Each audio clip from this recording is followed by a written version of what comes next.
warahmatullahi wabarakatuh. Om Swastiastu, Namo Buddhaya, Salam Kebajikan. Perkenalkan, saya Desinta Yoso Pranata, calon guru penggerak Angkatan 9 Kabupaten Wonosobo, akan menampilkan video diseminasi segitiga restitusi di sekolah kami, SMP Al-Madinah Wonosobo. Selamat menyaksikan.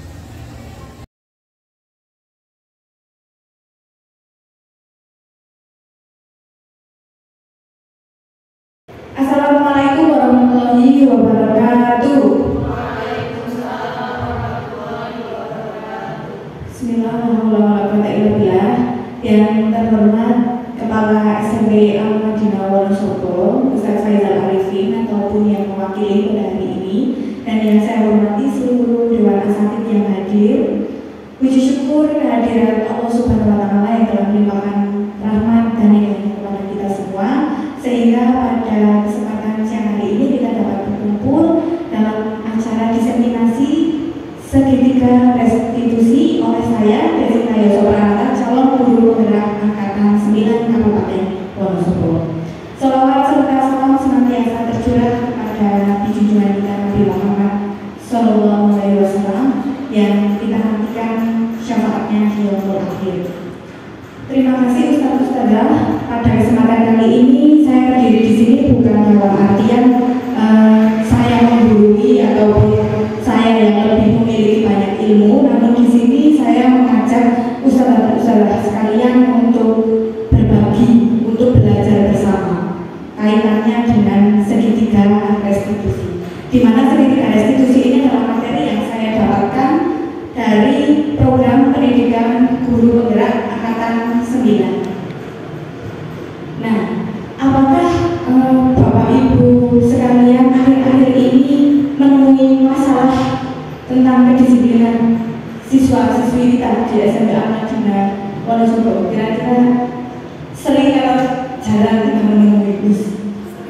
Sering ya bus ya? Contohnya yang sedang hits saja, apa misalnya bolos ke kelas sama ke asrama ya bus ya, ini sering sekali kita temui masalah kedisiplinan. Lalu disiplin itu apa sih kalau menurut Ustaz-Ustazah? Disiplin itu apa kira-kira? Aturan, oke. Dan kebanyakan mungkin kita pahami kalau disiplin itu kaitannya dengan tata tertib. Iya enggak Ustaz-Ustazah? Kaitannya dengan tata tertib. Lalu bagaimana cara supaya murid-murid ini disiplin? Kira-kira yang sudah kita lakukan itu apa? Ustaz-Ustazah sekalian yang kita lakukan supaya mendisiplinkan mereka di sekolah. Betul, ya. Selama ini kita kenal dengan peraturan ya, dengan tata tertib kita buat peraturan. Kemudian kalau mereka tidak sesuai aturan yang sudah kita buat, maka akan ada sanksi seperti itu. Nah, kita sendiri saja, mulai dari kita sendiri. Kita sendiri itu apakah melakukan sesuatu itu juga karena adanya peraturan? Ya enggak, Mas? Iya kan pasti ya. Kita melakukan sesuatu karena ada aturan. Coba kalau gajinya kita nggak dipotong waktu pagi, ya maka kita berangkat pagi sesuai pukul 6.40 itu apakah iya atau enggak kira-kira? Tidak ya. Karena kita sudah terpacu sama aturan yang berlaku. Padahal seharusnya tanpa peraturan pun kita harus sadar bahwa kita harus mengajar pukul 7.15, kemudian kita berangkat lebih awal dari pada itu. Namun apa yang sudah kita lakukan kepada anak didik kita juga kita buat peraturan, kita buat tata tertib supaya mereka patuh, supaya mereka disiplin menjalankan apa yang kita inginkan. Kemudian kalau tidak bisa ya kita beri sanksi atau kita beri hukuman seperti itu. Dan tidak jauh juga dengan diri kita sendiri. Padahal sebetulnya hukuman atau sanksi itu menurut Ki Hajar Dewantara, ini menurut Ki Hajar Dewantara ya saya, itu malah perlu kita hindari, bahkan sama sekali tidak perlu dilakukan untuk ke siswa-siswi kita. Terus untuk apa kita melakukan hal seperti ini? Tentu saja untuk supaya mereka itu disiplin, supaya mereka bisa memiliki nilai-nilai kebajikan yang kita inginkan. Dan nilai-nilai kebajikan ini yang kita kenal selama ini, contohnya profil pelajaran Pancasila. Ya, kemarin yang jadi fasilitator mungkin sudah tahu lagunya ya. 6 dimensi profil pelajar Pancasila. Nah, setelah mereka ini bisa memiliki profil ini, 6 profil ini, maka tanpa kita sadari kita mau membuat peraturan, kemudian mereka tidak patuh, kita beri hukuman. Nah, itu yang saya pelajari dari modul dari pendidikan guru penggerak, bahwa hukuman sebetulnya harus kita hindari, bahkan tidak kita lakukan sama sekali.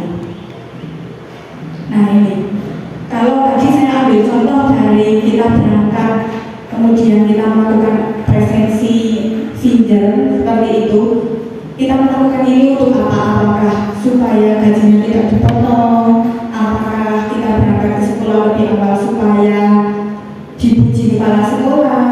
Tentu kita punya alasan untuk melakukan suatu hal. Ya enggak, Gus? Anak juga sama. Mereka melakukan suatu hal tentu punya alasan. Sehingga ketika mereka melakukan kesalahan, sudah sepatutnya kita tanya dulu. Mereka itu alasannya apa melakukan tindakan seperti itu? Karena ada beberapa alasan menurut Dian Gosen, kalau seseorang itu melakukan sesuatu itu pasti punya alasan. Yang pertama, untuk menghindari hukuman. Ya, contohnya anak-anak itu melakukan kegiatan misalkan yang sudah kita tentukan di kelas, mereka tertib karena mereka takut kita hukum. Itu yang pertama. Yang kedua, alasannya adalah untuk mendapatkan imbalan atau penghargaan. Mereka mengerjakan tugas supaya dapat nilai. Betul ya, Miss ya? Karena mereka mengerjakan tugas itu dinilai nggak harus kayak itu biasanya. Itu alasannya. Alasan yang ketiga, ini alasan yang paling keren, yaitu untuk menjadi orang yang mereka inginkan, menghargai diri sendiri dan memiliki nilai-nilai yang mereka percaya. Contoh, mereka mengerjakan tugas bukan karena ingin mendapatkan nilai, tapi karena memang punya motivasi untuk melakukan latihan soal. Nah, ini kan sulit sekali ya, sulit sekali untuk dilakukan. Contoh lagi, misalnya kita berangkat ke sekolah pukul 6.40, nggak feeder pun tetap 6.40. Nah, ini alasan yang terakhir. Berarti karena kita ingin memiliki nilai kebajikan, ingin menghargai diri sendiri, ingin memiliki motivasi diri sendiri. Gitu. Jadi alasan yang ketiga. Yang pertama takut dihukum, yang kedua itu karena ingin dipuji atau ingin mendapatkan penghargaan, dan yang ketiga memang dari diri kita sendiri yang ingin memiliki nilai kebajikan itu. Itu alasannya. Anak pun sama, mereka juga memiliki tiga alasan itu. Ini ada kasus ini kasus yang dialami oleh Kak Seno namanya. Jadi yang penting namanya Iva. Iva itu kurang menguasai pelajaran matematika, sehingga pada saat pelajaran tersebut berlangsung dia lebih banyak berdiam diri atau menggambar. Pada saat guru matematikanya Pak Seno ini menanyakan pertanyaan, Iva menjadi gugup dan tak sengaja menjatuhkan tas dan kursinya, serta tiba-tiba menjadi gagap pada saat berupaya menjawab. Seluruh kelas pun tertawa melihat perilaku Iva yang bicaranya tergagap dan terkejut. Pak Seno membiarkan teman-teman Iva menertawakannya, malah kebiarkan. Yang tergagap dan malu luar biasa. Malahan meminta Iva untuk maju dan berdiri di depan kelas sambil menunjuk hidungnya karena tidak bisa menjawab pertanyaannya Pak Seno. Kelas semakin gaduh dan anak-anak pun tertawa melihat Iva di depan kelas memegang ujung hidungnya yang tadi ditunjuk sama Pak Seno. Nah, kira-kira apakah Anda setuju dengan tindakan Pak Seno terhadap Iva? Setuju harus? Tidak ya? Kenapa harus? Karena Pak Seno kok kayaknya jahat banget ya sih? Kayaknya jahat banget. Kemudian kira-kira yang dirasakan Iva itu bagaimana kalau dia sampai ditertawakan oleh teman-temannya? Pasti dia akan sangat malu. Kemudian dia bahkan bisa yang paling parah dendam dengan Pak Seno. Ya kan Gus ya? Kemudian tindakan Pak Seno terhadap Iva ini hukuman atau konsekuensi kira-kira? Hukuman, lebih ke hukuman ya. Karena kita tahu bahwa hukuman dan konsekuensi itu berbeda. Bedanya kira-kira di apa? Kalau secara umum saja mungkin Gus, hukuman dan konsekuensi. Kalau kita lihat hukuman itu pasti satu pihak dari si penghukum. Tapi kalau konsekuensi sudah terjadi kesepakatan paling tidak. Misalkan ketika nanti kamu terlambat masuk kelas, maka kamu akan ulang pembelajaran. misalnya seperti itu sudah ada kesepakatan antara guru dan murid untuk melakukan konsekuensi itu. Sehingga kalau Pak Seno di sini, kalau kasus Pak Seno dan Iva, Pak Seno justru malah menerapkan tindakan hukuman daripada konsekuensi. Nah ini bedanya hukuman, konsekuensi, dan satu lagi yang akan kita bahas, alat yang ternyata jadi rekomendasi dalam menangani kasus-kasus anak-anak, yaitu namanya restitusi. Mereka bertiga berbeda sekali. Kalau untuk hukuman ternyata ini menjadikan anak beridentitas gagal, sedangkan untuk konsekuensi dan restitusi ini menjadi identitas sukses. Hukuman itu memiliki dampak anak nanti akan marah, merasa bersalah, rendah diri, sedangkan untuk konsekuensi mereka akan kehilangan hak, waktu jeda seorang diri, penahanan. Kalau yang restitusi ini yang tadi saya rekomendasikan, murid atau anak tidak kehilangan waktu, namun malah akan bersemangat memperbaiki diri. Dari pembuatannya juga sudah berbeda. Kalau hukuman itu akan dibuat guru saja. Kalau konsekuensi tentu sudah ada kolaborasi antara guru dan anak. Kalau restitusi apalagi, ini butuh kesepakatan untuk pembuatan restitusi dibuat oleh murid, anak, dan juga guru akan membantu. Untuk hukuman ini tiba-tiba tidak diharapkan, bahkan akan melukai. Kalau untuk konsekuensi itu sudah diketahui dan masuk akal karena dibuat bersama, sedangkan restitusi ini malah berupa undangan untuk mengadakan restitusi, mengadakan perbaikan. Untuk hukuman sendiri pasti akan menyakitkan, sedangkan konsekuensi akan membantu. Kalau restitusi malah justru akan menguatkan. Nah, dari tiga ini yang kita lakukan mungkin selama ini sudah bagian hukuman ya Gus ya. Hukuman ini sering kita lakukan, konsekuensi juga sama. Namun dari sini mari kita belajar untuk melakukan satu hal baru, yaitu restitusi. Seperti apa nanti akan kita tampilkan. Sebelum menuju ke restitusi, mari kita lihat dulu untuk tindakan berikut ini yang dilakukan oleh guru, masuknya ke hukuman atau ke konsekuensi.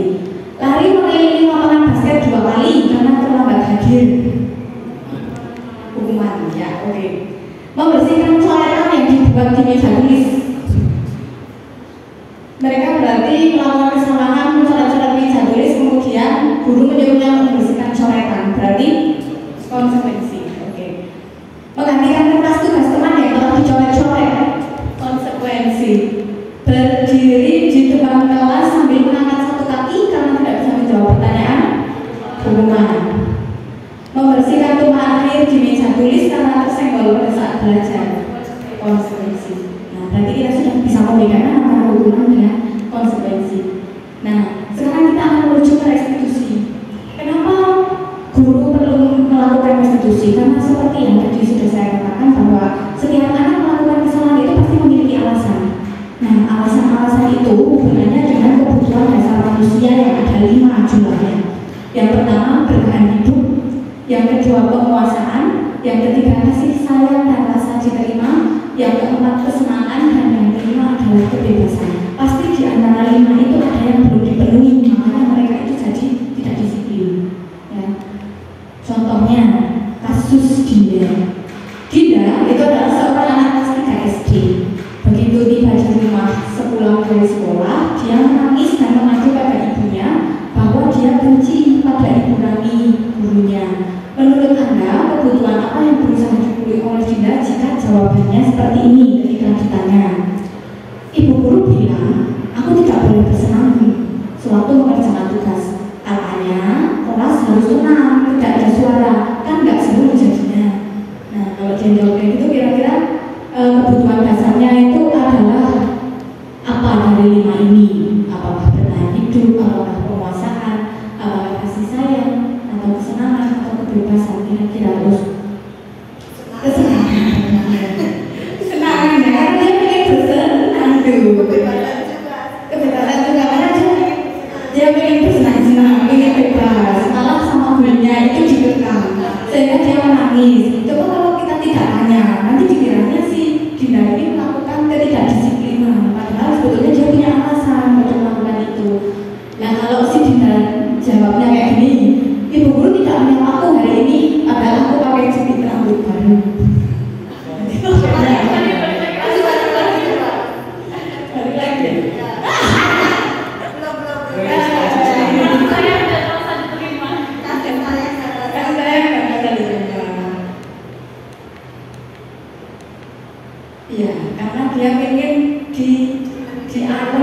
guys ya, karena dia punya cerit rambut baru.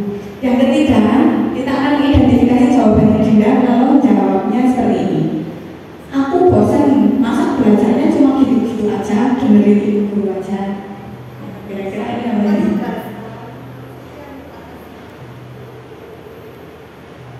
Aku bosan, kok belajarnya gitu-gitu aja.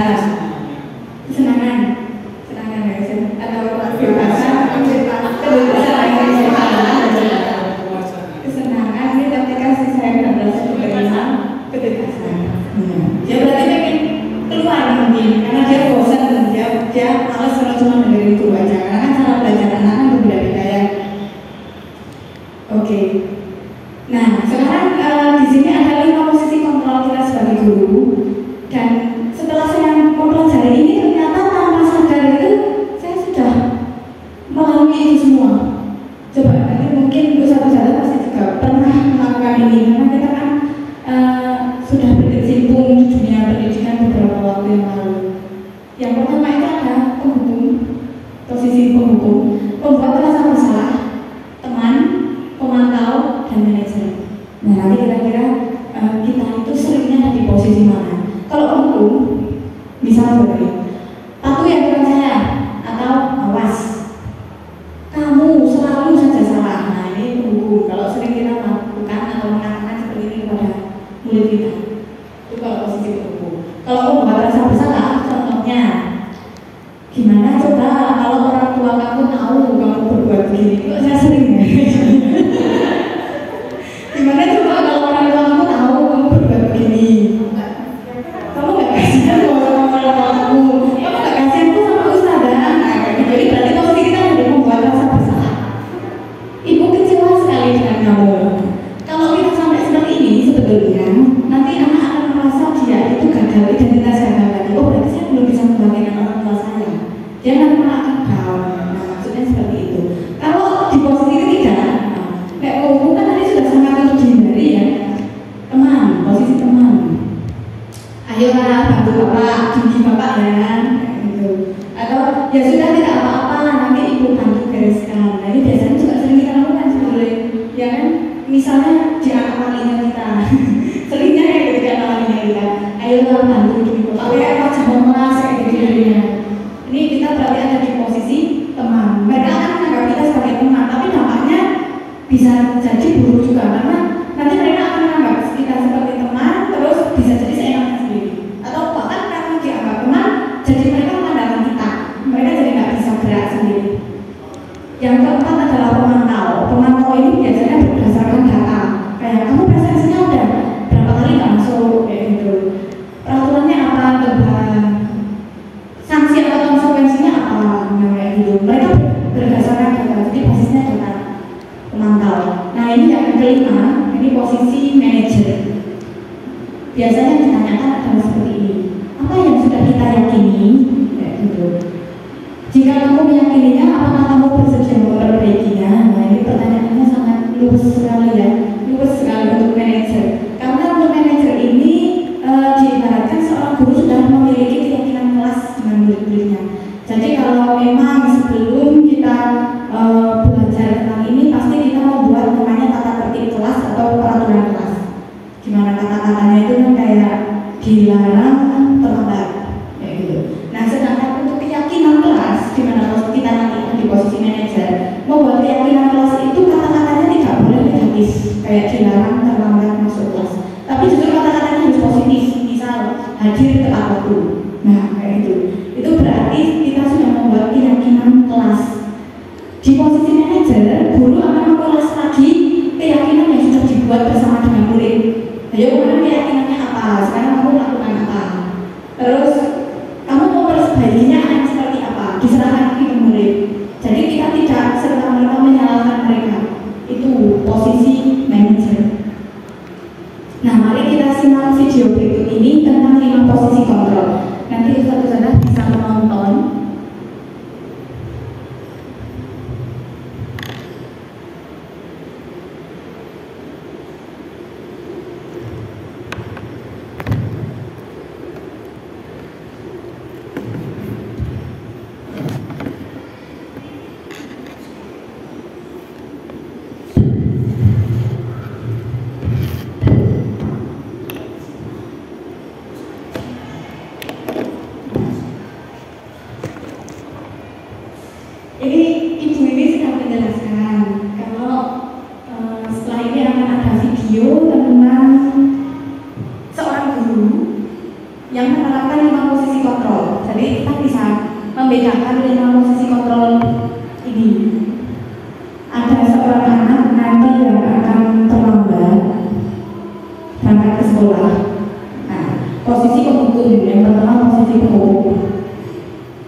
gurunya. Gurunya langsung bentak. Maren, sini kamu. Dia udah takut banget dulu. Kamu lagi selalu terlambat. Kamu dari pasti terlambat. Nah ini langsung dalam posisi menghukum. Apa coba pakai nada tinggi. Alasan kamu apa lagi? Kapan sih kamu tidak terlambat? Malas sekali ya kamu jadi anak. Nah, ini sudah sampai mengatai seperti itu.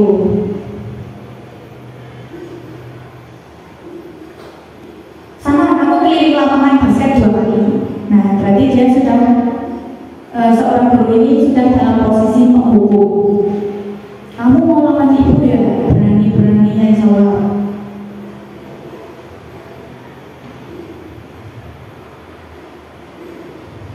Keliling basket 5 kali, tadi 2 kali, mudah jadi 5 kali. Cepat pergi sana ke lapangan basket. Nah ini itu posisi menghukum contohnya. Dampaknya murid menjadi pendendam dan tidak menyukai gurunya. Posisi pembuat merasa bersalah. Contohnya, kasusnya sama. Si Maren ini terlambat datang ke sekolah, kemudian ketahuan sama gurunya.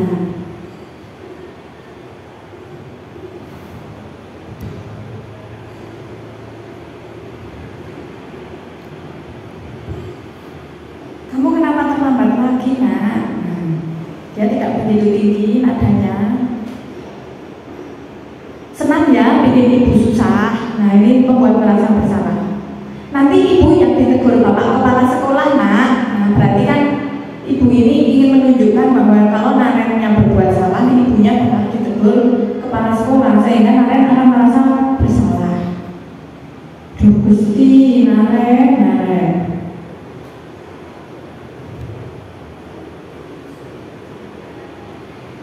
Terus sekarang ibu harus nulis apa di buku absen?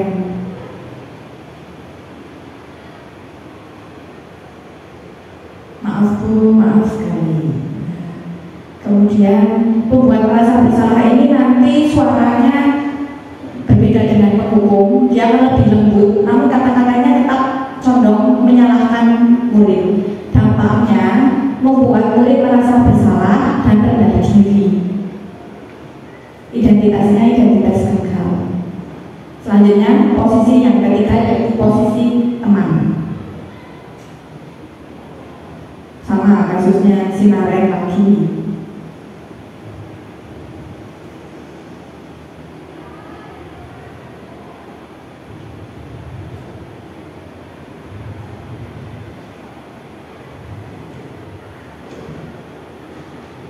Posisi teman, wah sudah jam berapa ini nak? Nah nadanya kayak gitu.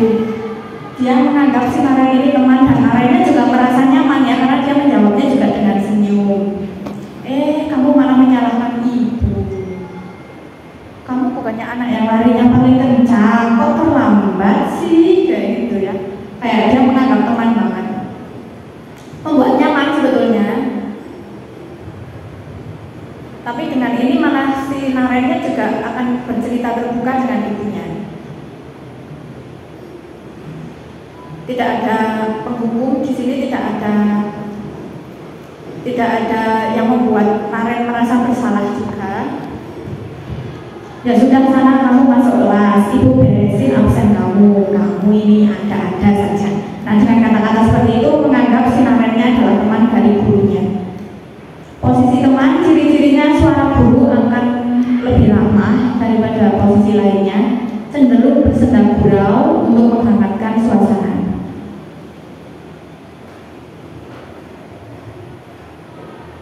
Murid akan bergantung, ini dampaknya murid akan bergantung dan murid tidak mandiri. Meskipun sebenarnya kita juga akan merasakan pernah melakukan ini ya, usia posisi teman.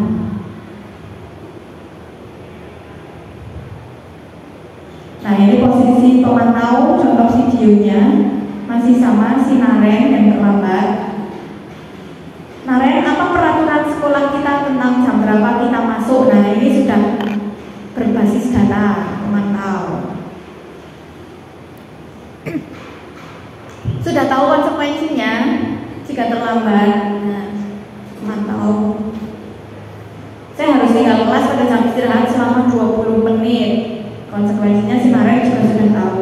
Dan nadanya terlihat tegas ya untuk posisi pemantau ya. Berbasis data, nadanya tegas. Baik Bu, oke. Murid ini cenderung akan menghitung. Kalau dampaknya, murid akan cenderung menghitung konsekuensi dan hadiah tanpa memahami sepenuhnya nilai kebajikan yang dituju. Ini hampir seperti penerapan poin kalau di kita. Mereka kan akan cenderung menghitung, saya poinnya udah berapa. Kemudian ini kan Bilala Usbok gak ikut dulu, Usbok ikut ini asik sekali karena sebetulnya kita menerapkan untuk posisi pemantau. Jadi semacam ya untuk terlambat poinnya segini, untuk kabur poinnya segini. Kemudian dampaknya kalau mereka menghitung, ini kan posisi yang selama ini kita terapkan di sekolah, posisi pemantau. Nah ini posisi manajer yang perlu kita contoh, perlu kita pelajari. Masih dengan kasus yang sama supaya mudah dibedakan.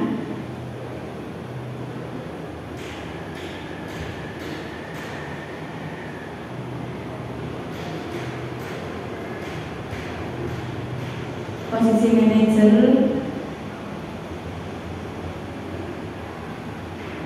sekolah masuknya jam 7, sekarang jam 7.20. Sekarang bagaimana ini Naren? Ini tidak langsung disalahkan. Menurut kamu keyakinan sekolah yang mana yang perlu kamu tingkatkan? Nah ini yang ditanyakan ibu ini terkait dengan keyakinan sekolah, bukan peraturan sekolah. Apakah Naren meyakini prinsip saling menghormati? Ya, saya meyakininya. Apakah Naren bersedia memperbaiki masalah? Nah ini yang disebut sebagai posisi manajer atau restitusi.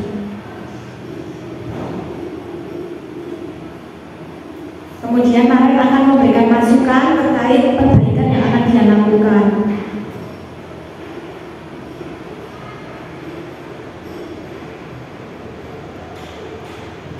Ibu ini juga menyarankan bahwa si Naren perlu untuk menyetel alarm dan supaya tidak lupa nanti diingatkan oleh ibu dan kakaknya. Jadi sudah langsung ada solusi, langsung ada perbaikan tanpa harus menyalahkan. Jadi Naren akan setel alarm untuk bangun pagi besok. Nah langsung di serta-mertakan waktu perbaikannya akan kapan, langsung tegas agar tidak terlambat bangun lagi. Terima kasih untuk kerjasama kamu. Nah tidak ada hukuman ya, berarti ya di sini sudah jelas. Oke, kita lihat dampaknya untuk posisi manajer. Suara manajer netral, tidak emosional, tapi tidak juga ramah kayak teman, tidak bernada tinggi, tercipta identitas positif, guru tulus mengajukan pertanyaan bermakna, dan membimbing memecahkan masalah sendiri. Tadi kan Bu itu cuma bertanya, bagaimana ini Naren kayak gitu dong. Nanti Narennya yang akan menjawab, saya akan menyetel alarm Bu. Nah, berarti dia yang akan memperbaiki masalahnya diri dia sendiri. Itu Ustaz-Ustazah untuk 5 posisi kontrol. Dan selanjutnya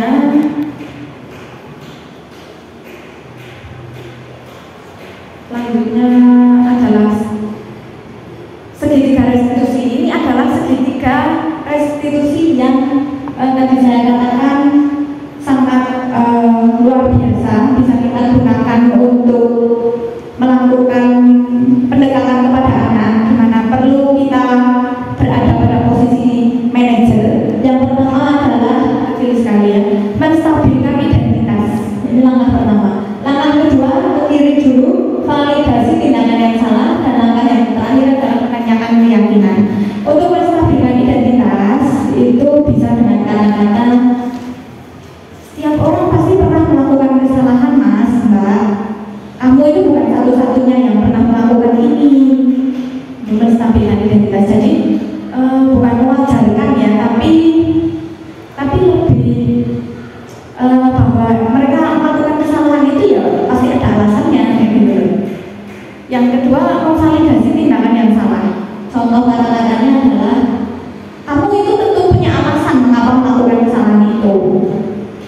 adakah cara yang lebih efektif untuk mendapatkan apa yang kamu butuhkan?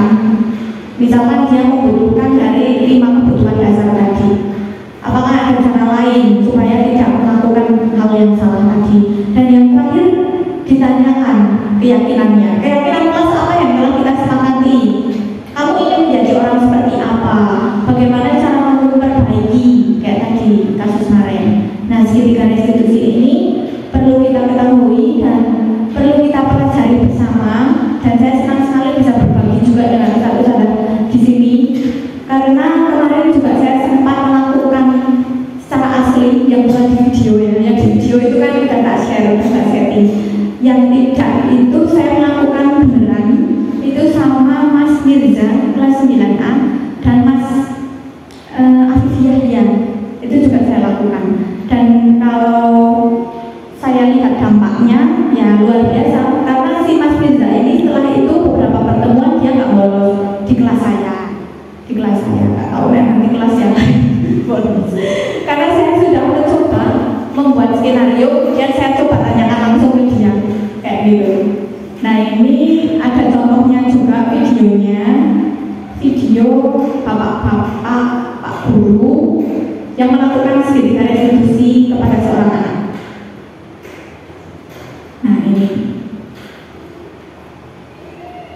Nah ini kalau di video kan didudukkan di kantor kayak gitu ya, terus berdua. Nah ini mungkin kalau kita melakukan bisa di ruang BK ini.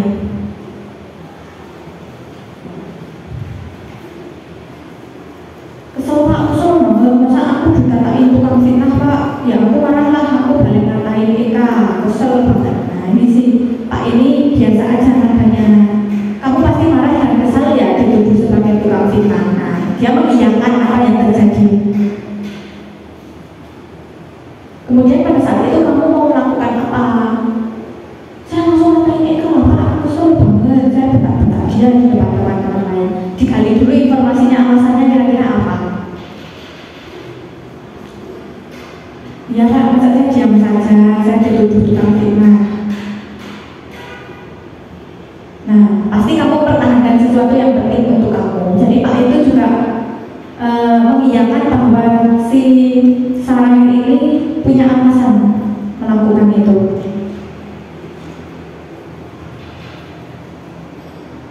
Nah, Pak ini sangat lembut sekali ya, tenang, tidak emosional, tapi juga tidak ramah-ramah banget. Validasi tindakan yang salah, kamu memilih untuk berbuat seperti itu padahal bisa melakukan yang lebih parah lagi.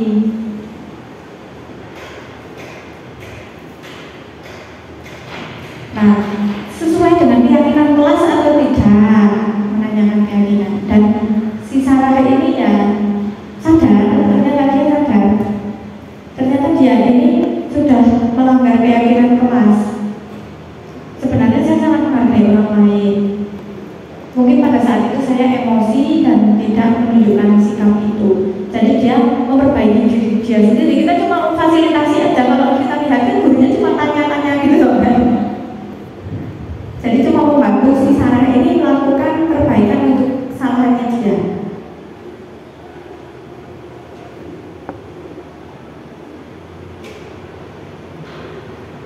Kemudian ditawari untuk melakukan perbaikan. Saya bisa sabar, mengambil waktu untuk berpikir. Kamu bersedia memperbaiki masalah ini. Nah itu cuma Pak itu cuma tanya doang, nanti jawab anaknya sendiri. Saya akan menjadi orang yang bertanggung jawab dan senantiasa proaktif.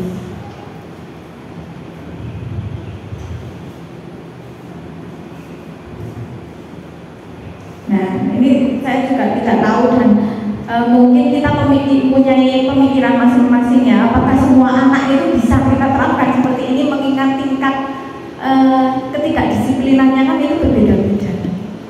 Kalau yang sudah parah apa cukup di seperti ini kan enggak ya, juga kita nggak tahu kan. Karena yang kita lihat di sini kan kasusnya masih kasus level-level biasa ya. Namun kalau menurut saya, ini cuma menurut saya pribadi, sebenarnya posisi penghukum juga tidak begitu buruk memang ada kasus yang membutuhkan itu kayak gitu loh. Hukum itu juga tidak perlu. Buktinya kita juga produk dari guru-guru kita zaman dahulu yang menghukum juga. Ya kan? Lalu apa seperti ini?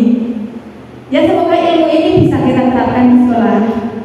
Semoga kita bisa menjadi guru yang lebih bijak lagi dalam menangani kasus, dan anak juga bisa memahami bahwa apa yang mereka lakukan salah, kemudian memperbaiki apa yang sudah mereka lakukan.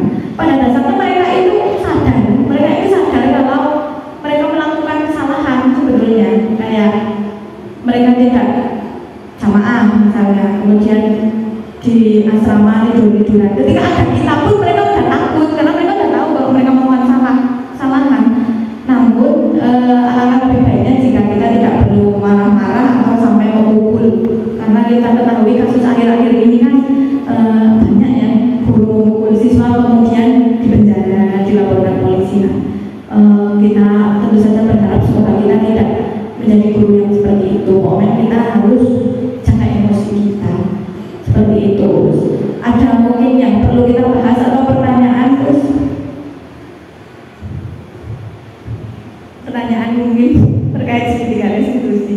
Kalau saya itu sebenarnya masih mengganjal ketika apakah segitiga restitusi ini itu hanya berlaku untuk guru dan murid gitu loh. Apakah untuk di masyarakat itu berlaku atau enggak? Ini saya juga sedang mikir kayak gitu. Berlaku apa enggak ya? Karena kalau seperti ini misalkan orang nyuri kayak gitu. Masa ya harus apakah masih ingat keyakinan? Karena kalau yang sudah level seperti ini saya kira tetap membutuhkan hukuman kayak gitu. Itu menurut opini saya saja. Bagaimana Us? Apakah dengan adanya diseminasi ini sudah menyadarkan kita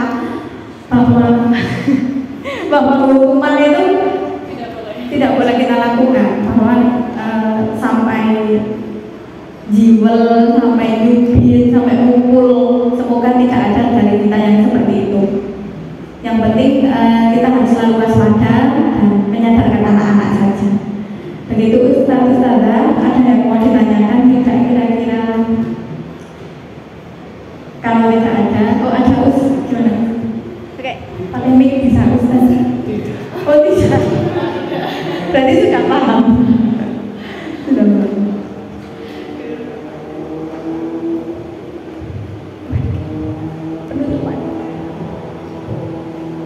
Nah, berarti sekian dari saya terkait diseminasi segitiga restitusi. Semoga bermanfaat dan semoga kita bisa mencoba, barangkali nanti ada yang terinspirasi dari sini kemudian mencoba menerapkan dan kita lihat dampaknya apakah berbeda atau tidak ketika kita menghukum dengan melakukan restitusi, dengan melakukan langkah-langkah 3 langkah tadi. Kita coba lihat jika memang ini berdampak maka perlu kita lakukan. Sebenarnya yang melakukan ini tidak perlu harus duduk berhadapan dengan anak kemudian di kantor itu enggak, kayak yang di video saya kemarin itu ya sebenarnya di sembarang tempat juga bisa sambil berdiri atau sambil duduk di gazebo itu sebenarnya nggak apa-apa harus dipanggil kemana kayak gitu, karena tergantung level kasusnya juga, kasusnya bisa kasus ringan, sedang atau yang berat kayak gitu. Terima kasih satu-satu yang sudah memberikan waktunya untuk belajar bersama. Semoga kita bisa menjadi guru yang lebih baik lagi ke depan. Dan dari saya ucapkan banyak-banyak terima kasih. Semoga untuk kegiatan ke depan juga kita bisa berkolaborasi bersama. Sekian, wassalamualaikum warahmatullahi wabarakatuh.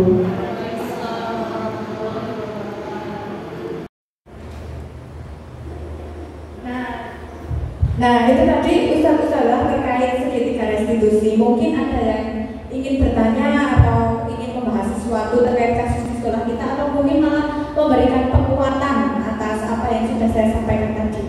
Monggo Us. Oh ya, Ustazah Vika. Dan terima kasih Ustazah Jessica. Mungkin ini berkaitan dengan keyakinan ya, lebih menyoroti yang keyakinan yang diyakini oleh peserta didik.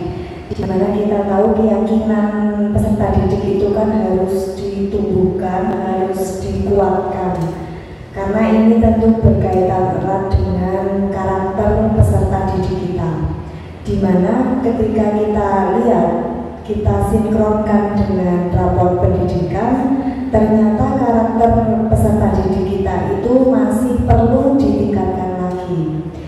Jadi mungkin dengan adanya segitiga restitusi ini merupakan cara yang bagus untuk kita bisa meningkatkan dari keyakinan peserta didik, terutama berhubungan dengan karakter peserta didik. Seperti itu mungkin dari saya, Ustazah Desita. Baik, terima kasih Ustazah. Betul sekali, saya setuju bahwa nilai kebajikan atau budaya disiplin positif itu perlu kita tingkatkan sesuai dengan rapor pendidikan kita, bahwa di situ jelas butuh untuk ditingkatkan lagi nilainya. Dalam melakukan ini, seorang guru bisa melakukan secara berkala membentuk keyakinan kelas pada setiap semesternya mungkin, sehingga diperbarui lagi dan diingatkan lagi anak-anak tentang keyakinan kelas yang sudah disepakati. Dan untuk lingkup sekolah juga perlu adanya keyakinan sekolah supaya anak-anak tahu nilai-nilai kebajikan apa yang perlu mereka miliki. Dan untuk saat ini kita juga sudah melakukan kegiatan B5, di mana kegiatan B5 itu juga tertanam nilai-nilai kebajikan yang termasuk dalam 6 dimensi profil